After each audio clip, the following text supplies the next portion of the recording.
like, you know, most working class kids in Britain, I left school at 15 and a half, and I was conscripted into the British Army and served around the world, you know, saving the empire and all that, you know.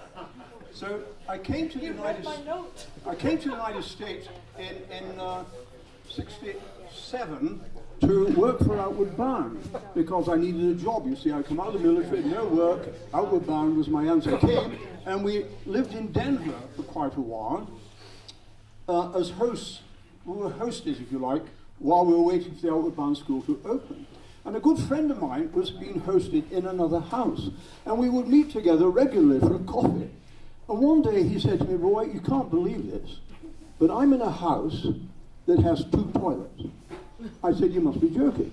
That's not possible." Where we came from in England, no one had a toilet in the house. They were all outside, you see. So we talked about this and thought, what an amazing country. But when I came to America, most English people had a very dim view of America, a very dim view. You were trying to put your nuclear submarines up in Scotland, and we were protesting all that. And there was a general ill feeling about people who had so much more than we did. It's a common human thing, you see. And we used to say about Americans, you know, they're oversexed, and they're overfed, and they're over here. And that was what we used to say all the time. You see? And so here I was in America.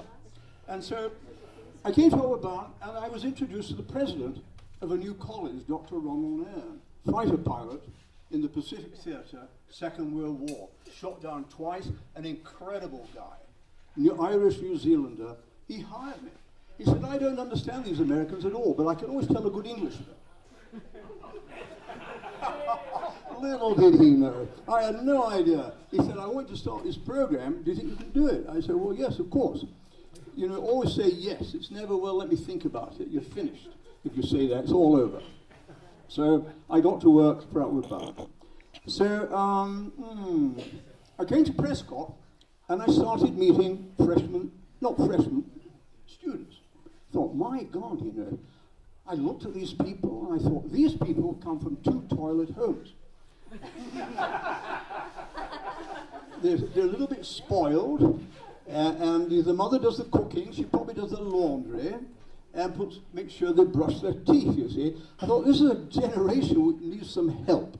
And they're all here now laughing, but you don't realize what I was thinking when I saw you guys. You needed help. And so I suggested to the president, I said, what we need is an Outward Bound program for all the incoming freshmen. And he thought that was a wonderful idea. And so that's how we started. So you all know the reason we had orientation, right? What was it? We wanted to get people out of their bubble into another world where they could grow. They were captors of their culture, if you like. They were victimized by it. But you know what? They had a sense of that, and they wanted to get out of it. And Prescott College seemed to be a way of doing that. They loved what they heard, and they left. Probably much to the chagrin of their parents. They thought, where the hell are you going? My wife at that time saw the Time article about Prescott College, and she said, who would want to go to a college like that? She later did an Outward Bound program, that was a salvation, you see. The first orientation, it was 100% of the people agreed to come. 100%. No one said, no, I can't do it. They came 100% because this was the challenge of that era, and people were eager to do something different, or go somewhere different to get an education. And they came to Prescott. And what a great bunch of guys they were. I remember Lovejoy walking in on his freshman. He had a belt on and a piton hammer in his bloody holster. I thought, geez, this guy's ready for it. And Jeff Salt, remember Jeff Salt? Another guy. I thought, what are we going to do with these people? They've got minds of their own. You know, they're untrainable. So anyway, they were the people I met, you see. The first orientation, we had English instructors because we couldn't find any American ones. This was a novel thing, you see.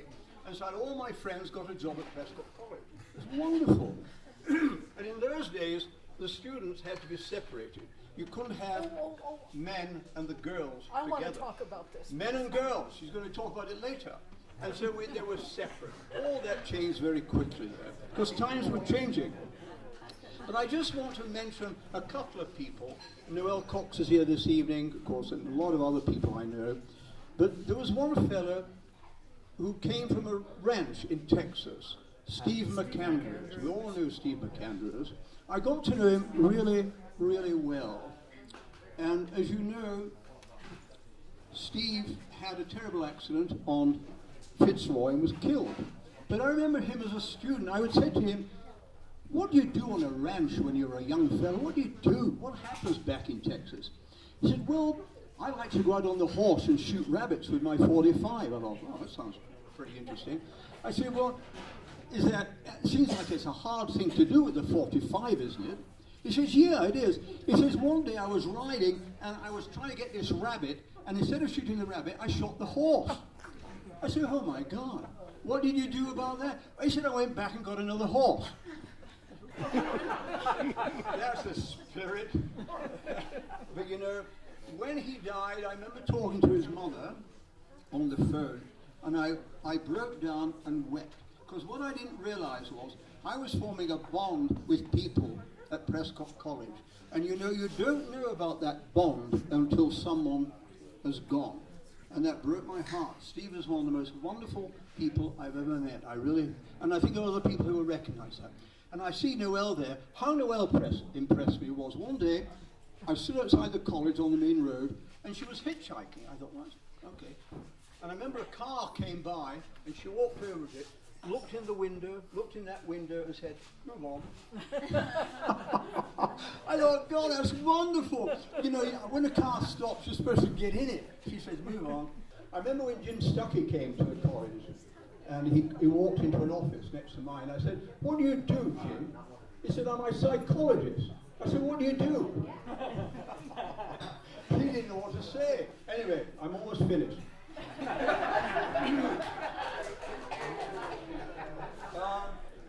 I'm so glad we have a great president, Dr. Flicker.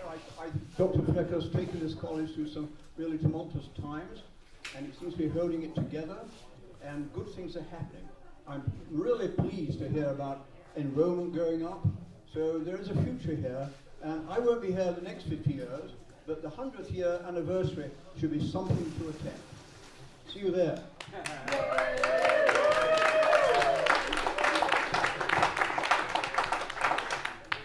So I actually drive Robin Kelly's old truck, which is so crazy. And isn't that crazy? I didn't know that until I got the title. Like I bought it from Frank across the street, and he was her mechanic, and I was like, oh my gosh, this is insane. This is Robin Kelly's old truck. And I have her old job. And just so auspicious. But like Lorraine, I actually never went on orientation as a student. I randomly got hired to lead orientation because I worked in outdoor ed in Colorado with a bunch of Prescott College people. And there was a really big orientation that needed more instructors. And so they hired me to come down here. I'd never been to Prescott, and I drove through Prescott Valley and was like, what is this place? Like, this is not what I was imagining at all. And we went into Wet Beaver Creek, which is still, the oldest running course area that we have. And I was totally, completely, just like a student, freaked out by the desert. I was like, what is happening out here? I saw a bear the first day of staff training, and I saw snakes and all these crazy prickly things, and I was like, where am I? I don't have a connection to this place or to these people. And the experience of going on orientation with the students I had and being in the community that I had was so incredible, and I totally fell in love with it.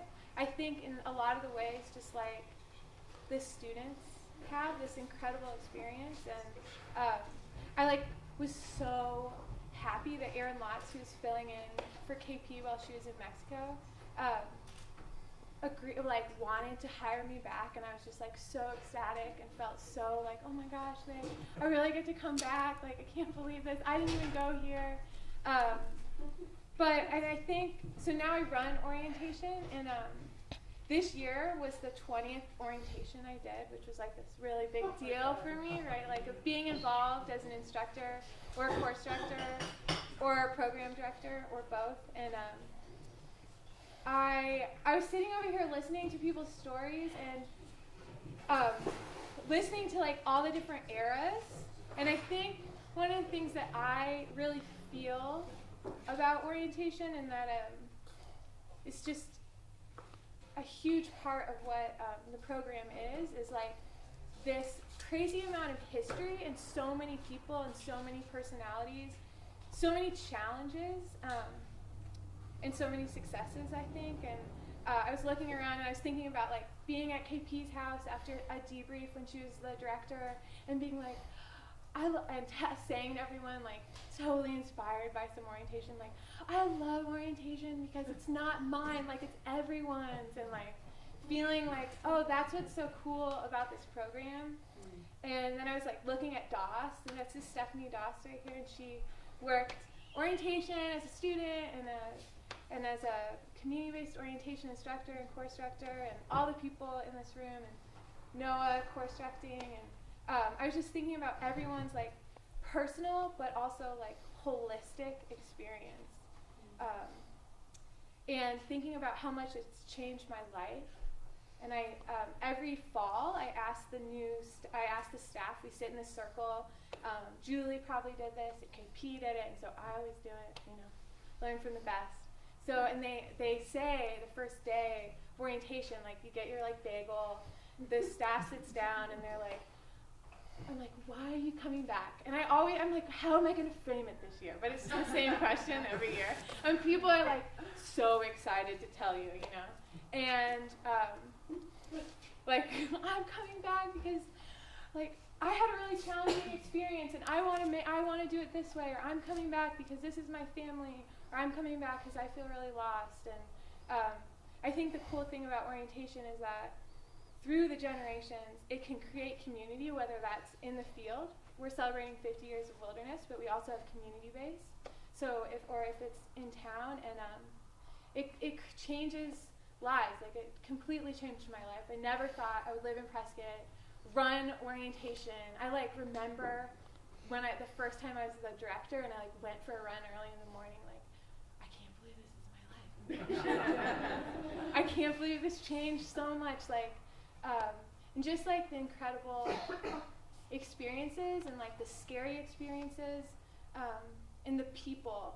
Yeah, this is long and rambling, but the magic of the people and the place coming together. And I feel so lucky to be a part of orientation and to have the role I do in orientation. And I deeply, deeply feel like that I really want to welcome students and to give them the opportunity for it to be a magical place where they can find themselves and find community, whatever they're doing. So just want to say that's how I see orientation. Toby's here. Yeah. And like how much